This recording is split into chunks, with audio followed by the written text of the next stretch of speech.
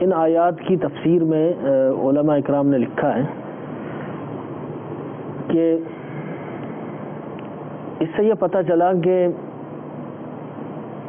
فرشتوں کو بھی اللہ تعالیٰ نے علم غیب عطا فرمایا تھا، کہ جب فرشتوں نے یہ کہا نا کہ ایسے کو پیدا کرے گا جو زمین میں فساد پھیلائے گا اور خون ریزیاں کرے گا، تو یہ تو مستقبل میں ہونے والا تھا نا، یہ آلریڈی ہو تو نہیں چکا تھا، صحیح، تو ان کو کیسے پتا چلا؟ تو اس سے فرشتوں کا علم غیب ثابت ہوا جو اللہ تعالیٰ نے ان کو عطا فرمایا. جو ہونے والا تھا وہ بات کر رہے تھے، جو ہونے والا تھا وہ یہی تو بتا رہے تھے، کوئی گیس تو نہیں لے رہے تھے ٹھیک کہ ممکن ہے کہ ایسا ہو، بلکہ انہوں نے کانفیڈینس کے ساتھ کہا کہ یہ ایسا کریں گے. گویا کہ وہ شو تھے، ان کے علم میں یہ بات آ چکی، اللہ کی عطا سے وہ بتا رہے تھے. اللہ کی عطا سے، تو اللہ کی عطا سے انبیاء، اولیاء، فرشتوں سب کو علم غیب ملتا. سبحان اللہ، یہ بھی ان آیات سے ثابت ہو رہا ہے. کیا بات ہے. اور پھر اس میں یہ بھی ثابت ہو رہا ہے کہ مشورہ جو ہے، واہ، it is a divine habit. سبحان اللہ، سبحان اللہ، واہ واہ، کہ اللہ تعالیٰ نے فرشتوں سے مشورہ کیا، حالانکہ وہ اس کا حاجت مند نہیں ہے. کیا بات، کو حاجت نہیں ہے، لیکن اس میں ہمارے لیے یہ سبق ہے واہ، کہ ہم اپنے معاملات میں ایک دوسرے سے مشورے کریں. مشورہ کرنے سے اور مشورے کی برکت بھی آ رہی ہے، اور اپنے سے چھوٹوں سے مشورہ بھی کیا جائے. یہ نہ سمجھا جائے کہ میں ہی عقل کل ہوں. اگر ایسا بھی بندہ ہو جو بظاہر اسٹیٹس میں ہم سے کم ہے تو اس سے مشورہ لینے میں حرج نہیں. ماشاء اللہ. اور پھر ایوری پارٹیسپینٹ آف مشورہ has the equal right to give his opinion. ماشاء اللہ، ماشاء اللہ، تو اس کو پورا حق ہے کہ وہ اپنی رائے دیں. ماشاء اللہ. تو جو جس نے کہنا تھا وہ اس نے کہا. Alhamdulillah, in the environment of Dawat Islami, we have a system of Madani Mashwara in every majalis and every part of Dawat Islami. Majlis and Shura and all that. So this is actually very good. The divine habit, very beautiful what you say. MashaAllah, MashaAllah, MashaAllah. And in other ayat, we learn کہ جب آدم علیہ السلام سے فرمایا گیا کہ آپ نام بتا دیں، انہوں نے بتا دی، فرشتے نہیں بتا سکے. ٹھیک ہے. تو اس کا مطلب یہ ہوا کہ اللہ تعالیٰ کی عطا سے آدم علیہ السلام کا علم تمام فرشتوں سے زیادہ. ٹھیک. اور پھر ان میں شیطان بھی تھا، تو شیطان بھی نہیں بتا سکا. ٹھیک. تو اس کا مطلب یہ ہوا کہ آدم علیہ السلام کا علم شیطان سے زیادہ ہے. سبحان اللہ، سبحان اللہ. تو اب اگر کوئی یوں کہے کہ نعوذ باللہ شیطان ہیز مور نالج دین رسول اللہ صلی اللہ علیہ وسلم، so he can't be a believer. کہ جب آدم علیہ السلام سے شیطان کا علم نہیں بڑھ سکتا تو یعنی سید آدم جو ہے ان سے شیطان کا علم کیسے بڑھ سکتا؟ واہ واہ واہ.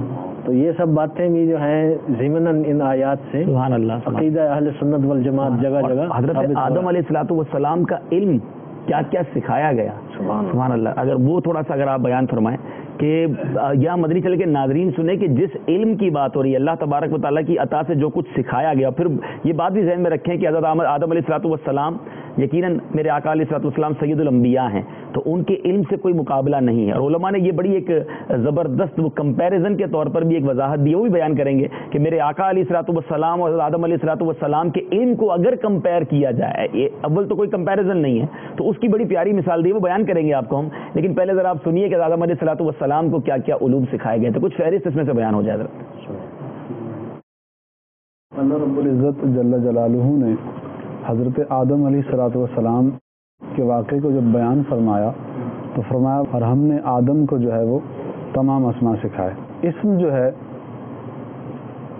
ہر چیز کے نام کو کہا جاتا ہے، اور جب کلہ فرمایا تو اس کے تحت تمام چیزیں داخل ہو گئی. مفسرین کرام رحمۃ اللہ تعالی علیہم نے اس حوالے سے ہماری رہنمائی فرمائی ہے، اور مختلف طریقوں سے جو ہم تک روایتیں پہنچی ہیں ان میں سے ایک روایت علامہ ساوی رحمۃ اللہ تعالی نے تفسیر ساوی میں بیان فرمائی. آپ فرماتے ہیں کہ اللہ رب العزت نے حضرت آدم علیہ السلام کو جو علوم عطا فرمائے وہ اس طریقے سے تھے کہ اللہ تعالیٰ نے ہر چیز کا نام حضرت آدم علیہ السلام کو سکھا دیا. اب مزید فرماتے ہیں کہ حضرت آدم علیہ الصلوۃ والسلام کو تمام فرشتوں کے نام سکھائے گئے، تمام اولاد آدم کے نام سکھائے گئے، تمام حیوانات، نباتات اور جمادات کے نام سکھائے گئے، یہاں تک کہ قیامت تک آنے والی تمام چیزوں کے نام بتا دیے گئے۔ میں تمام شہروں، تمام بستیوں، تمام پرندوں، تمام چیزوں کی صنعتوں، تمام درختوں کے نام تفسیر روح البیان میں ہے، اور آئندہ عالم میں جو وجود میں آنے والے ہیں سب کے نام، اور قیامت تک پیدا ہونے والے جانداروں کے نام، تمام کھانے پینے کی چیزوں کے نام، جنت کی تمام نعمتوں کے نام، اور تمام چیزوں اور سامانوں کے نام، یہاں تک کہ پیالہ اور پیالی کے نام۔ اور حدیث شریف میں آیا کہ اللہ تعالیٰ نے حضرت آدم علیہ السلام کو 7,700,000 زبانیں سکھائیں۔ اور ایک اور پیاری بات جو مفتی صاحب جس انداز سے آج تفسیر کر رہے ہیں، مجھے وہ بات بار بار یاد آ رہی ہے، بلکہ سچی بات ہے مجھے وہ پنجابی کا شعر یاد آ رہا ہے۔ لوگ کہتے ہیں کہ قرآن پاک، ہم نے علماء سے ہی سنا ہے کہ قرآن پاک پڑھیں تو اہل سنت کے عقائد جا بجا خوشبوئیں لٹا رہے ہیں، اور کہیں سرکار دو عالم صلی اللہ علیہ وسلم کی نعت بیان ہو رہی ہے۔ ابھی ٹاپک پر تو مفتی صاحب آپ آئے نہیں ہیں، اور اس ٹاپک پر آنے سے پہلے علم غیب بھی آپ ثابت کر رہے ہیں، آپ سرکار دو عالم صلی اللہ علیہ وسلم کی رفت و عظمت بھی ثابت ہو رہی ہے، سرکار دو عالم صلی اللہ علیہ وسلم کا حضرت آدم علیہ السلام سے پہلے آنا بھی ثابت ہو رہا ہے۔ آپ دیکھیں کہ وہ ہے نا، دساں کی میں مصطفیٰ دی کیڈی سونی شان ہے، آپ دی تعریف وچ سارا ہی قرآن ہے، پڑھ کے تو ویکھ جیڑا مرضی سفارا۔ سبحان اللہ۔ سرکار کی باتیں ہوتی ہیں تو اس کی برکت سے باقی موضوع بھی سہل ہو جاتا ہے۔ سبحان اللہ، سبحان اللہ۔ اب یہاں پر ایک چیز میں عرض کرنا چاہتا ہوں کہ آدم علیہ السلام کو یہ جو ساری چیزوں کے نام اللہ تعالیٰ نے سکھائے، تو اس میں یہ بھی علماء اکرام نے بیان فرمایا ہے کہ ان چیزوں کی تفصیل بھی آدم علیہ السلام کو سکھائی، تفصیل بھی، ٹھیک، صرف نام نہیں۔ اب جیسے یہ کیمرہ ہے، آپ مجھے یہ رٹوا دیں گے اس کا نام کیمرہ ہے، ٹھیک، اب مجھے پتہ ہی نہیں ہے کہ یہ ہوتا کس لیے، ڈیفینیشن اور اس کی نہیں پتا کچھ، یہ ہے یوزیج کیوں ہے، اس کا کیا استعمال ہے، اس کا فائدہ کیا ہے، اس کا نقصان کیا ہے۔ تو یہ کوئی کمال کی بات نہیں ہے کہ صرف نام آتا ہے اور اس کے بارے میں کچھ پتہ نہیں ہے۔ جی جی جی، تو کمال تو اسی میں ہے نا کہ اس کے بارے میں پتہ بھی ہو، نام بھی آتا بڑی اہم بات آپ نے، صرف نیم لسٹ نہیں پتا، ہاں، اس کی ڈیٹیلز بھی پتہ ہیں۔ ہاں، مطلب اس کا مطلب یہ ہوا کہ ہر شے کے نام مع اس کی تفصیل۔ سبحان اللہ، سبحان اللہ۔ اللہ تعالیٰ نے حضرت آدم علیہ السلام کو سکھا دیا اور آپ کے علم میں آ گئے۔ سبحان اللہ، سبحان اللہ۔ تو سرکار کے علم، اب یہاں جو فرشتوں کو حضرت آدم علیہ السلام کو سجدہ کرنے کا حکم دیا گیا، تو یہ وجہ بھی علم کی فضیلت ہے، علم حضرت آدم علیہ السلام کے پاس تھا، کیا فرمائیں گے؟ بے شک اس کی وجہ یہی ہے کہ حضرت آدم علیہ السلام سب سے بڑے عالم تھے، واہ واہ، سبحان اللہ، اور سب سے بڑے عالم کی تعظیم اللہ تعالیٰ نے فرشتوں سے سبحان اللہ، سبحان اللہ، سبحان اللہ۔ اور اگرچہ ان کی شریعت اور اس کے قواعد ابھی نافذ نہیں ہوئے تھے، لیکن یہاں پر جو ہے یہ بات اظہر من الشمس ہو جاتی ہے کہ اللہ تعالیٰ نے آدم علیہ السلام کی تعظیم ان کے علم کے سبب فرشتوں سے کروائی، سبحان اللہ۔ اور پھر ساتھ یہ بھی ہے کہ چونکہ انہیں ایک عظیم مرتبہ عطا فرمانا تھا، سبحان اللہ، تو اس لیے بھی یہ تعظیم کا دوسرا سبب بن جاتا ہے، ماشاء اللہ، کہ اپنا خلیفہ بنانا تھا اللہ تعالیٰ نے ان کو۔ مزید کچھ اس بارے میں ارشاد فرمائیں، جو یہ ایک ہسٹوریکل واقعہ تھا، اور میں نے کتاب میں پڑھا یہ بھی جمعہ کا دن تھا، یعنی فرائیڈے والے دن، اور اس سجدے کی طوالت کے بارے میں بھی آتا ہے، یہ ایسا نہیں تھا کہ کچھ دیر کے لیے سجدہ کیا گیا، گھنٹوں، ایک کتاب میں تھا کہ فرشتوں نے کئی گھنٹوں کا یہ سجدہ کیا، غالباً ظہر سے عصر کا وقت تھا یا اس طرح کا ٹائم تھا، اور یہ گھنٹوں سجدہ ہوا۔ تو یہ ایک جو ایونٹ تھا، اس میں ایک تو ڈیسائیڈر ہوا ابلیس کا کہ اس نے سجدہ نہیں کیا، اور اس کے بارے میں ہے بھی کہ غرور کیا اس نے، تکبر کیا، کیا مین کانفلکٹ کی وجہ کیا بنی، کس لیے اس نے سجدہ نہیں کیا، اس کا مکالمہ کیا تھا؟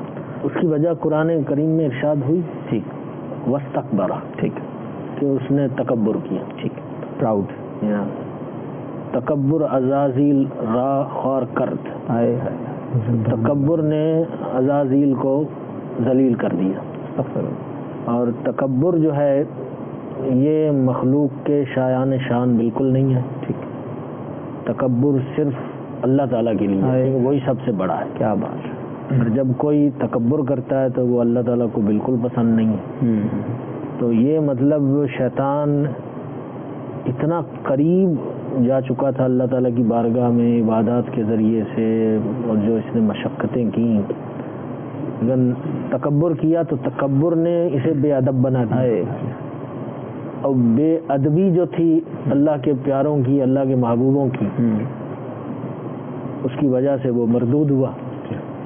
یہاں میں کچھ بتانا چاہوں گا ابلیس کے حوالے سے، شیطان کے حوالے سے۔ قرآن کریم میں اللہ رب العزت نے فرمایا کہ یہ جن تھا اور اس نے اپنے رب کے حکم کی نافرمانی کی۔ علماء فرماتے ہیں کہ دھتکارے جانے سے پہلے ابلیس بہت مقام اور مرتبے والا تھا۔ حضرت کعب احبار رضی اللہ تعالیٰ عنہ سے ایک روایت ہے، آپ فرماتے ہیں کہ ابلیس 40,000 برس تک جنت کا خزانچی رہا، اور 80,000 برس تک ملائکہ کا ساتھی رہا، اور 20,000 برس تک ملائکہ کو واعظ سناتا رہا، اور 30,000 برس تک مقربین کا سردار رہا، 1,000 برس تک روحانیین کی سرداری کے منصب پر رہا، اور 14,000 برس تک عرش کا طواف کرتا رہا۔ پھر مزید فرماتے ہیں کہ پہلے آسمان میں اس کا نام عابد تھا، دوسرے آسمان میں اس کا نام زاہد تھا، تیسرے آسمان میں عارف، چوتھے میں ولی، پانچویں میں تقی، چھٹے میں خازن، اور ساتویں آسمان میں اس کا نام عزازیل تھا۔ یہاں میں مدنی چینل کے ناظرین کو یہ بتانا چاہتا ہوں کہ اس کے اتنے زیادہ نام کیوں تھے۔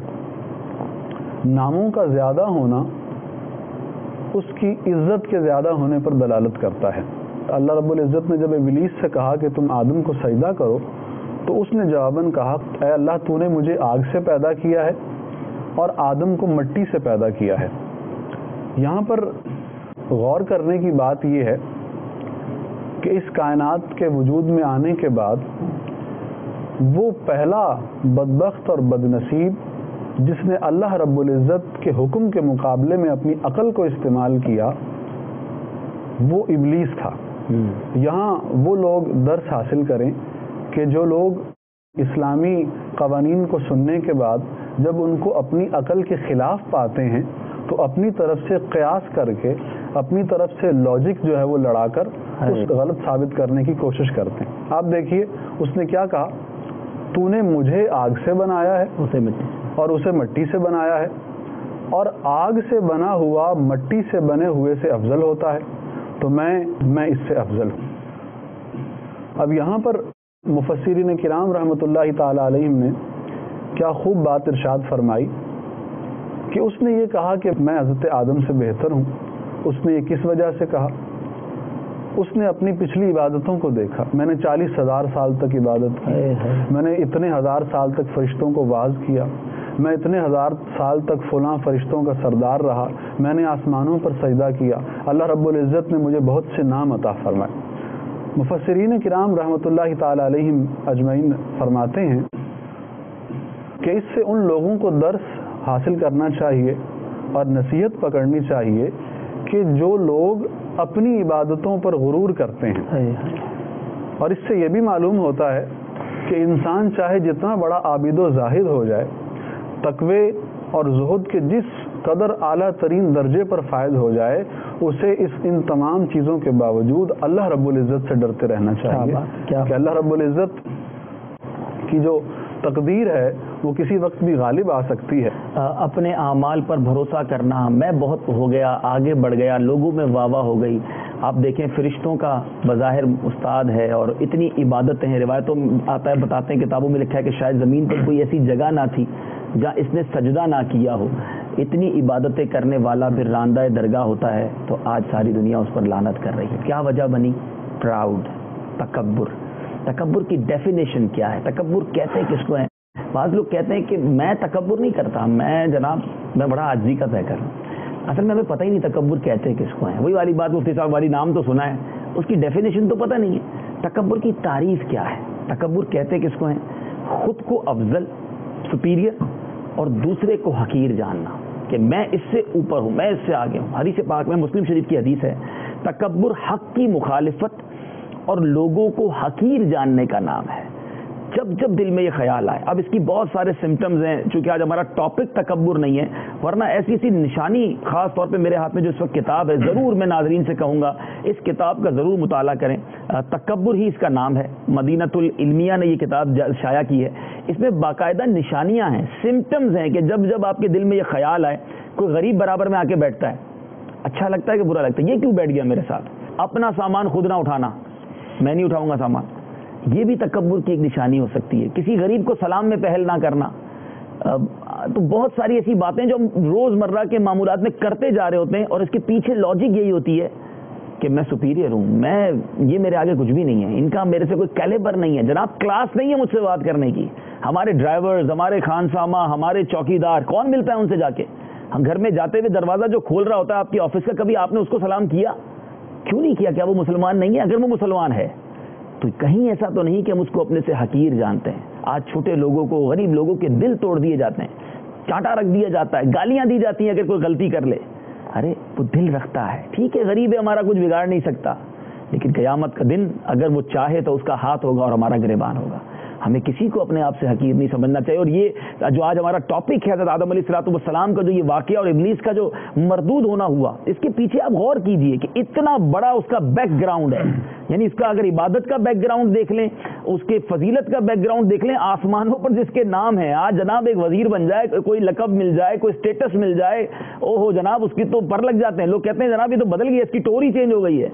ارے یہ کیا وزارت, یہ کیا دنیا کا پیسہ, مال, دولت, حسن, طاقت, ایوری تھنگ ڈسٹروائے ہو جاتی ہے.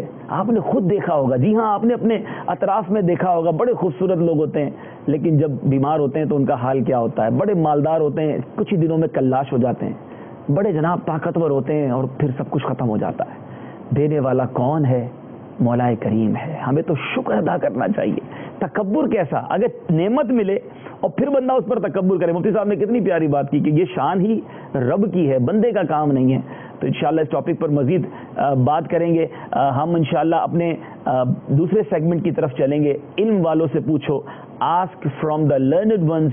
کوسچنز ہمارے پاس آپ کی کافی سارے آ چکے ہیں. ہمارے ساتھ دارالفتاء اہل سنت کے اسلامی بھائی ہیں, آئیے ان کی بارگاہ میں چلتے ہیں اور ان سے سوال پوچھتے ہیں. صلو علی الحبیب صلی اللہ تعالی علی محمد صلی اللہ علیہ وسلم. السلام علیکم ورحمۃ اللہ وبرکاتہ. وعلیکم السلام ورحمۃ اللہ وبرکاتہ. ماشاء اللہ. ہمارے ساتھ دارالفتاء اہل سنت سردار آباد سے محمد عرفان مدنی اتاری بھائی موجود ہیں. کیسے ہیں عرفان بھائی, آپ ٹھیک ہیں؟ الحمدللہ رب العالمین علی کل حال. ماشاء اللہ, الحمدللہ. مرحبا کہتے ہیں آپ کو اپنے سلسلے میں اللہ والوں کی باتیں, فرینڈز آف اللہ میں ہم نے آپ سے رابطہ کیا ہے. ہمارے پاس کچھ کویسچنز موجود ہیں جس کی آپ سے شرعی رہنمائی لینی ہے. ہمارے پاس ایک سوال حضور یہ ہے, چنیوٹ سے ایک اسلامی بھائی ہیں, وہ کہتے ہیں میرا گھر چنیوٹ میں ہے اور میں لاہور میں جاب کرتا ہوں اور ہر 1-2 ویک بعد گھر آتا ہوں, تو کیا میں مسافر کی نماز پڑھوں گا یا نہیں؟ گھر ان کا چنیوٹ میں ہے, لاہور میں وہ جاب کرتے ہیں اور 2 ہفتے بعد ایک بار گھر آتے ہیں, تو نماز کون سی پڑھیں گے جب وہ وہاں پر مرکز الاولیاء لاہور میں ہوں گے؟ تو بسم اللہ الرحمن الرحیم. اس سوال کے اندر جو مین چیز ہے وہ یہ قابل غور ہے کہ ان کی مسافت یقیناً یہ شرعی مسافت بنتی ہے جس پر نماز کو قصر کیا جاتا ہے. ٹھیک ہے. اگر چنیوٹ سے لاہور جب بھی جس ٹرن میں بھی یہ جاتے ہیں, وہاں جاتے ہوئے اگر ان کی نیت یہ ہے کہ میں 15 دن سے کم رہوں گا اور واپس آ جاؤں گا, ٹھیک ہے, تو ایسی صورت میں جب یہ وہاں پر تنہا نماز پڑھیں گے انہیں قصر کرنی ہے, اور اگر مقیم امام کے پیچھے نماز پڑھیں گے تو پوری نماز پڑھیں گے. ٹھیک ہے. اور جب بھی جس ٹرن میں بھی ان کی نیت یہ ہوگی کہ میں 15 دن یا اس سے زائد رہوں گا, تو تب یہ وہاں پر پوری نماز پڑھیں گے, امام کے پیچھے بھی اور تنہا بھی. ٹھیک ہے. تو امید ہے کہ ہمارے یہ چنیوٹ کے اسلامی بھائی جو ہیں ان کو جواب مل گیا ہوگا. نیو یارک بروکلن سے اسلامی بہن کا میسج ہے اور ان کا سوال یہ ہے کہ ہم تھرسڈے کو ختم پڑھتے ہیں, یعنی جمعرات کو ہم ختم پڑھتے ہیں مغرب کے بعد, کبھی کبھی عشاء کا ٹائم بھی شروع ہو جاتا ہے, تو کیا اس ٹائم پڑھنے سے ہمیں جمعرات میں پڑھنا شمار ہوگا یا یہ جمعے کے اندر شمار ہو جائے گا؟ پڑھتے مغرب کے بعد ہیں اور عشاء کا وقت بھی شروع ہو جاتا ہے. شب جمعہ تو غالباً شروع ہو گئی, لیکن یہ جمعرات کا وظیفہ پڑھنا گنا جائے گا یا جمعے کا کہا جائے گا؟ یہ جمعے کا ہی وظیفہ پڑھنا کہا جائے گا. ٹھیک ہے. اصل میں غروب آفتاب کے بعد جو ہے وہ دوسرا دن شروع ہو جاتا ہے چاند کے اعتبار سے, تو اس لحاظ سے یہ جمعہ ہے تو جمعے کا ہی وظیفہ کہا جائے گا. اگر جمعرات کے لیے پڑھنا ہے تو وہ بدھ کی مغرب سے لے کر جمعرات کی مغرب تک پڑھ لیا کریں. جی جی بالکل ایسے. ٹھیک ہے. انشاءاللہ مزید اس پر آپ سے بھی مدنی پھولم روحانی علاج والوں سے بھی لیں گے.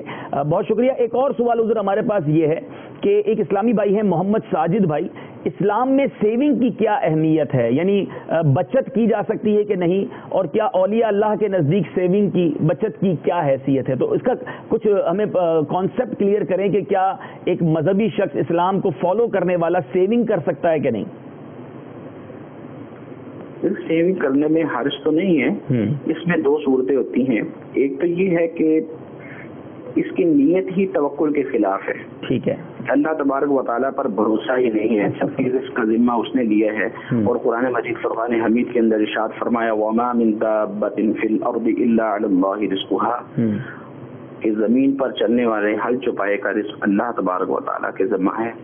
اور اسی طرح دوسری جگہ پر ارشاد فرمایا وَكَأَيٍّ مِّن دَابَّةٍ لَا تَحْمِلُ رِزْقَهَا، کہ زمین پر چلنے والے چوپاؤں کو تم دیکھتے ہو، ان میں سے کتنے ہیں کہ جو اپنا رزق اپنی پیٹھ پر لادے ہوئے پھرتے ہیں. تو اگر اس کی نیت ہی توکل کے خلاف ہے کہ میرا آنے والا دن کیسا گزرے گا، پتہ نہیں مجھے ملے گا بھی کہ نہیں ملے گا، تو ایسی صورتیں ہیں کہ جو اللہ تبارک و تعالیٰ کی بارگاہ سے توکل کے بالکل خلاف جاتی ہیں، تب تو اس میں حرج ہے اور یہ درست نہیں ہے. ہاں اگر یہ ہے کہ یہ توکل کے خلاف نیت نہیں رکھتا، بس اپنی آنے والی زندگی کو اچھا گزارنے کی نیت رکھتا ہے اپنی اولاد کے لیے، اہل کے لیے، اپنے لیے، تو سیونگ کرنے میں حرج نہیں، کر سکتے ہیں. یعنی اچھی نیتیں ضروری ہیں، اس میں نیتوں کا بڑا دخل ہو گیا. جی بالکل، نیتوں کا بہت زیادہ اور اس پر ظاہر سیونگ میں یہ بات کا خیال بھی رکھا ہی جائے گا عرفان بھائی کہ وہ حلال ذریعے سے ہو. جی بالکل حلال ذریعے سے. ماشاءاللہ، امید ہے کہ یہ بھی جواب مل گیا ہوگا. ایک بڑا ٹیکنیکل سوال ہے حضور، انڈیا کے شہر ممبئی سے ہے. سوال یہ ہے کہ ایک اسلامی بھائی ہیں، a person from film industry who is a Muslim is asking that he wants to take his ammi for umrah. He is from technical department, he is a supervisor producing. کیا ان کے پیسہ جائز ہے؟ Can he take his mother for عمرہ؟ ایک اسلامی بھائی ہیں جو مسلمان ہیں لیکن وہ فلم انڈسٹری سے تعلق رکھتے ہیں، پروڈیوسر ہیں، ٹیکنیکل ڈپارٹمنٹ سے تعلق ہے، وہ ایکٹر نہیں ہے لیکن ظاہر چیزیں پروڈیوس کر رہے ہیں. تو اس پیسے سے کیا وہ اپنی والدہ کو عمرے پہ لے جا سکتے ہیں یا نہیں لے جا سکتے ہیں؟ لیکن اس میں یہ غور کر لیں کہ گناہ کی معاونت پر ان کی اجرت ہے. ٹھیک ہے. گناہ کے کاموں پر اگر اجارہ کیا جاتا ہے، ملازمت کی جاتی ہے، تو اس کی اجرت بھی حرام ہوتی ہے. اگر ان کی صورت یہ بنتی ہے کہ یہ گناہ کی چیزیں پرووائڈ کرتے ہیں، دیتے ہیں، تو گناہ کے اندر کسی بھی طریقے سے معاون بنتے ہیں، تب تو ایسی صورت کے اندر ان کی اجرت بھی جائز نہیں ہوگی. اور جو کچھ بھی اس کا ملے گا وہ اس کے ذریعے سے نہ حج کر سکتے ہیں نہ عمرہ کر سکتے ہیں، کیونکہ اللہ تبارک و تعالیٰ پاک ہے، طیب ہے، اور وہ طیب چیزوں کو ہی پسند فرماتا ہے. اور اگر صورت یہ ہے جیسے کھانے کی چیزیں دینا اور اس کے علاوہ حلال چیزیں ان کو پرووائڈ کرنا، تو ایسی صورت کے اندر ان کا اجارہ درست ہوگا، اور جو کچھ ان کو اجرت کے طور پر چیز ملے گی وہ ان کے لیے حلال ہوگی. جیسے یوں کہا جاتا ہے کہ آپ کو ہم نے پین رکھا ہے، یا پھر آپ ہمیں کھانے کی چیزیں لا کر دیا کریں گے یا چائے بنا کر دیں گے، تو یا بازار سے کوئی بھی چیز ہمیں ضرورت کی اگر چاہیے ہوگی تو وہ آپ ہمیں پرووائڈ کریں گے. تو ایسی صورت کے اندر یہ اجارہ جائز ہوگا، اور اس پر جو کچھ بھی ملے گا وہ ان کے لیے حلال ہوگا، اور اس سے یہ حج بھی کر سکتے ہیں اور عمرہ بھی کر سکتے ہیں اور کروا بھی سکتے ہیں. ماشاءاللہ، بڑا ڈیٹیل جواب مل گیا. I hope Jahangir bhai you got the answer, but if you need more details you can email us on darulifta@dawatislami.net. آپ ہمیں تفصیلاً میل بھی کر سکتے ہیں تاکہ اگر آپ اس میں مزید وضاحت کرنا چاہتے ہیں ہم انشاءاللہ آپ کو ریٹن میں بھی جواب دیں گے. ہم اجازت لیتے ہیں. عرفان بھائی بہت شکریہ، اللہ تعالیٰ آپ کی کوششوں کو قبول فرمائے. پھر آپ کی بارگاہ میں اللہ والوں کی باتیں سلسلے میں حاضری دیتے رہیں گے انشاءاللہ. السلام علیکم ورحمۃ اللہ وبرکاتہ. وعلیکم السلام ورحمۃ اللہ وبرکاتہ. مفتی صاحب، حضرت آدم علیہ الصلوۃ والسلام کا جو واقعہ، جو جنت سے زمین پر تشریف لانے کا واقعہ تھا، کچھ اس کو اگر بیان فرمائیں. سب سے پہلے تو ہمیں یہ عقیدہ رکھنا کہ تمام انبیاء علیہ السلام معصوم ہیں، they are sinless. آدم علیہ السلام کو خاص درخت کے پھل کھانے سے منع فرمایا گیا تھا اور آپ بھول گئے تھے، اور اس بھول کی حالت میں آدم علیہ السلام نے وہ پھل کھایا. تو نہ تو یہ نافرمانی ہے نہ گناہ ہے. ٹھیک. اور اللہ تعالیٰ نے آدم علیہ السلام کی صفائی قرآن پاک میں بیان فرمائی ہے. یا اللہ میری جولی بھری دے